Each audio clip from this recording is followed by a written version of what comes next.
Breaking নিউজৰ আৰম্ভ কৰিছোঁ আজিৰ প্ৰাইম এট নাইট আৰু এই মুহূৰ্তত আমাৰ হাতলৈ আহিছে ঝাৰখণ্ডৰ পৰা এটা বিশেষ বাতৰি। ঝাৰখণ্ডত ভয়ংকৰ ঘটনা সংঘটিত হৈছে। যাত্ৰীৰ ওপৰেৰে চলিল এখন বিশেষ ৰেলগাড়ী। দুজনৰ মৃতদেহ বৰ্তমানলৈকে উদ্ধাৰ কৰা হৈছে আৰু 40 জনৰো অধিক লোক আহত হৈছে। নিশা আন্ধাৰৰ বাবে উদ্ধাৰ অভিযানৰ সমস্যাই দেখা দিছে আৰু অধিক লোক আহত আৰু নিহত হোৱাৰ সন্দেহ প্ৰকাশ কৰা হৈছে। জামতালা আৰু বিদ্যাসাগৰ ষ্টেচনৰ মাজত এই ঘটনা সংঘটিত হৈছে। আহতসকলক ততাতৈয়াকৈ চিকিৎসালয়ত ভৰ্তি কৰা হৈছে। এই মুহূৰ্তত আমাৰ হাতলৈ আহিছে ঝাৰখণ্ডৰ পৰা এটা ব্ৰেকিং নিউজ আৰু ঝাৰখণ্ডত ভয়ংকৰ ৰেল দুৰ্ঘটনা। যাত্ৰীৰ ওপৰেৰে চলিল এখন বিশেষ ৰেল। দুজনৰ মৃতদেহ বৰ্তমানলৈকে উদ্ধাৰ কৰা হৈছে আৰু 40 জনৰো অধিক লোক আহত হোৱাৰ খবৰ আহিছে। অৱশ্যে আহত আৰু নিহত হোৱা লোকৰ সংখ্যা আৰু অধিক বৃদ্ধি হোৱাৰ আশংকা প্ৰকাশ কৰা হৈছে। জামতালা আৰু বিদ্যাসাগৰ ষ্টেচনৰ মাজত সংঘটিত হ'ল এই দুৰ্ভাগ্যজনক ঘটনা আৰু আহতসকলক ইতিমধ্যে ততাতৈয়াকৈ স্থানীয় চিকিৎসালয়ত ভৰ্তি কৰোৱা হৈছে। সবিশেষ জানিবলৈ এই মুহূৰ্তত আমি আপোনালোকক লৈ গৈছোঁ নিউজ ডেস্কলৈ, য'ত উপস্থিত আছে আমাৰ সতীৰ্থ জ্যেষ্ঠ সাংবাদিক জয়ন্ত প্ৰতিম দাস। জয়ন্ত প্ৰতিম দাস, ঝাৰখণ্ডত ভয়ংকৰ ৰেল দুৰ্ঘটনা সংঘটিত হৈছে। প্ৰাগ নিউজৰ প্ৰাইভেট নাইটৰ শেহতীয়া বাতৰি আৰু যাত্ৰীৰ ওপৰে চলিছে এখন বিশেষ ৰেলগাড়ী। যি ঘটনাত বৰ্তমানলৈকে দুজন লোকৰ মৃতদেহ উদ্ধাৰ কৰা হৈছে আৰু 40 জনৰো অধিক লোক গুৰুতৰভাৱে আহত হোৱাৰ খবৰ আমাৰ হাতলৈ আহিছে। সবিশেষ কি ঘটনা আৰু কেনেকৈ এই ঘটনা সংঘটিত হ'বলৈ পালে, জয়ন্ত প্ৰতিম দাস? প্ৰথম কথা হ'ল জামতাৰাত, ঝাৰখণ্ডৰ জামতাৰাত ভয়াৱহ ৰেল এক্সিডেণ্ট ইতিমধ্যে সংঘটিত হৈছে। আমি এতিয়া খবৰ পাইছোঁ, শেহতীয়া যি খবৰ আহিছে এই খবৰ মতে ঝাৰখণ্ডৰ জামতাৰা ষ্টেচনত কিন্তু যি ভয়াৱহ যি ৰেল এক্সিডেণ্ট হৈছে, ৰেল এক্সিডেণ্টৰ সবিশেষ খবৰ অহা নাই। কিন্তু খবৰ যি শেহতীয়া যি খবৰ, সেই খবৰ অনুসৰি জামতাৰা ষ্টেচনত ঝাৰখণ্ডৰ কালজাৰিয়া ৰেলৱে ষ্টেচন, জামতাৰাৰ সমীপৱৰ্তী যি কালজাৰিয়া ৰেলৱে ষ্টেচন আছে, ৰেল ষ্টেচনত এক ভয়াৱহ দুৰ্ঘটনা সংঘটিত হৈছে আৰু এই দুৰ্ঘটনাত প্ৰায় 12 জন লোক, ইতিমধ্যে যি শেহতীয়া খবৰ সেই খবৰ অনুসৰি প্ৰায় 12 জন লোক নিহত হৈছে। আৰু আচলতে দুৰ্ঘটনাটো কিদৰে সংঘটিত হৈছিল বৰ্তমানলৈ পোহৰলৈ অহা নাই, সবিশেষ খবৰ অহা নাই।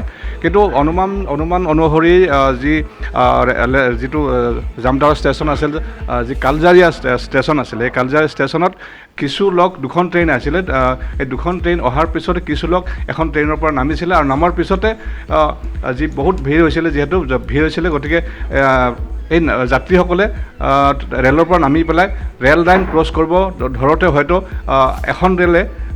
এখন ৰেল চলি গৈছিলে। চলি যোৱাৰ ফলতে এই যাত্ৰীসকলৰ ওপৰেৰে এই ট্ৰেইনখন গুচি গৈছিলে, যাৰ ফলত দুৰ্ঘটনাটো সংঘটিত হোৱা বুলি অনুমান কৰা হৈছে। কিন্তু প্ৰকৃত কাৰণ এতিয়ালৈকে আচলতে কেনেধৰণে কি এক্সিডেণ্ট হৈছে, কি দুৰ্ঘটনা হৈছে এতিয়ালৈকে পোহৰলৈ অহা নাই। কাৰণ যি ষ্টেচনত দুৰ্ঘটনাটো হৈছে, দুৰ্ঘটনাটো যথেষ্ট অন্ধকাৰ হৈ আছে, তাত কাৰেণ্টৰ ব্যৱস্থা নাই, যিহেতু অন্ধকাৰ হৈ আছে। গতিকে অন্ধকাৰ হৈ থকাৰ ফলত বৰ্তমানলৈ সঠিকভাৱে ক'ব পৰা নাই যে আচলতে দুৰ্ঘটনাটো কিদৰে সংঘটিত হৈছে। ইতিমধ্যে যি আৰক্ষী বা দুৰ্যোগ ব্যৱস্থাপনা বা যি সকল আছে তেওঁলোকে ইতিমধ্যে স্পটত উপস্থিত হৈছে আৰু যিসকল ইতিমধ্যে দুৰ্ঘটনাত ইনজুৰি হৈছে, আহত হৈছে, সেই আহতসকলক এম্বুলেঞ্চেৰে সমীপৱৰ্তী যি চিকিৎসালয় আছে, চিকিৎসালয়ত ভৰ্তি কৰোৱা হৈছে।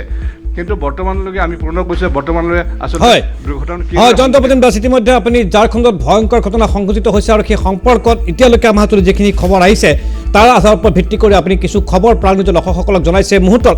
আৰু আমালৈ শেহতীয়াকৈ যিটো খবৰ আহিছে যে প্ৰবল অন্ধকাৰ আৰু অন্ধকাৰৰ বাবে এতিয়ালৈকে কিমান লোক মৃত্যু হৈছে বা কিমান লোক গুৰুতৰভাৱে আহত হৈছে তাৰ সঠিক তথ্য দিয়া পৰা লোকসকল বিৰত আছে। যদিও আমালৈ শেহতীয়াকৈ অহা খবৰ অনুসৰি বৰ্তমানলৈকে 2 জন লোকৰ মৃতদেহ উদ্ধাৰ কৰিব পৰা হৈছে আৰু 40 জনৰো অধিক লোক আহত অৱস্থাত উদ্ধাৰ কৰা হৈছে। জয়ন্ত প্ৰতিম দাস, ইতিমধ্যে আপুনি জনাইছে যে ঝাৰখণ্ডৰ জামতাৰা যিটো ৰেল ষ্টেচন, সেই ৰেল ষ্টেচনত এখন ট্ৰেইন আহি পাইছিল আৰু এখন ট্ৰেইন যাবলৈ ওলাইছিল। তেনে সময়ছোৱাতে যিখন ট্ৰেইন ষ্টেচনটোত পাইছিলগৈ, সেই ষ্টেচনত পোৱা ৰেলখনৰ পৰা কিছু যাত্ৰী নামি পেলাই এটা যিটো ৰেলৰ ৰাস্তা, অহা যোৱা কৰা ৰাস্তা, সেই ৰাস্তা পাৰ হৈ ষ্টেচনলৈ যাবলৈ বিচাৰিছিল আৰু তেনে সময়ছোৱাতেই বিপৰীত দিশত থকা ৰেলখনে যাত্ৰা আৰম্ভ কৰিলে আৰু যাৰ বাবে বহু সংখ্যক ৰেল যাত্ৰীৰ ওপৰে সেই ৰেলখন গ'ল আৰু যাৰ বাবে এই দুৰ্ভাগ্যজনক ঘটনা সংঘটিত হৈছে। আৰু বিগত দিনসমূহ যদি আমি চাওঁ তেতিয়াহ'লে এটাৰ পাছত আনটো ৰেল দুৰ্ঘটনা সংঘটিত হৈ আহিছে এইখন ভাৰতত। আৰু এই ৰেল দুৰ্ঘটনাৰ শেহতীয়া হৈছে ঝাৰখণ্ডত এই ভয়ংকৰ দুৰ্ঘটনা। এটা ৰেল ষ্টেচনত এখন ৰেল আহি পাইছে, এখন ৰেল যাবলৈ ওলাইছে আৰু তেনে সময়ছোৱাতে আহি পোৱা ৰেলখনৰ পৰা যাত্ৰী নামিব ধৰোঁতেই আন এখন ৰেলে সেইসকল যাত্ৰীক মহতিয়াই লৈ গ'ল। ই এক দুৰ্ভাগ্যজনক ঘটনা আৰু সমগ্ৰ দেশৰেই ৰেল ব্যৱস্থাৰ প্ৰতি এই মুহূৰ্তৰ এক প্ৰশ্নবোধক চিন হিচাপে বিবেচিত হৈছে যে ৰেল যাত্ৰা আজি তাৰিখত সাধাৰণ নাগৰিকৰ বাবে কিমান দূৰ গ্ৰহণযোগ্য বা কিমান দূৰ নিৰাপদ তাক লৈ মুহূৰ্তত প্ৰশ্ন উত্থাপিত হৈছে। জয়ন্ত প্ৰতিম দাস।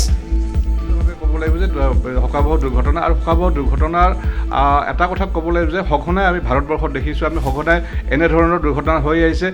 যথেষ্ট উন্নত কৰা হৈছে ৰেলৱে ব্যৱস্থা, কিন্তু এনেকুৱা উন্নত কৰা হোৱাৰ পাছতো কিন্তু সঘনাই দেখা গৈছে এনেকুৱা ধৰণৰ শোকাবহ দুৰ্ঘটনা ৰেল দুৰ্ঘটনা হৈ আহিছে। এই ক্ষেত্ৰত এটা কথা ক'বই লাগিব যে কিহৰ কাৰণত আচলতে এনেকুৱা ধৰণৰ ৰেল দুৰ্ঘটনা হৈ আহিছে। কিন্তু ইয়াৰ আৰু যে আমি ভালকৈ যদি আমি পঢ়ি আছোঁ গোটেই কথাখিনি, আমি দেখা পাওঁ যে ৰেল বিভাগৰ যি কৰ্তৃপক্ষৰ যি গাফিলতি, সেই গাফিলতিৰ ফলতে কিন্তু এনেকুৱা ধৰণৰ দুৰ্ঘটনা হোৱা আমি সকলোৱে দেখা পাই আহিছোঁ।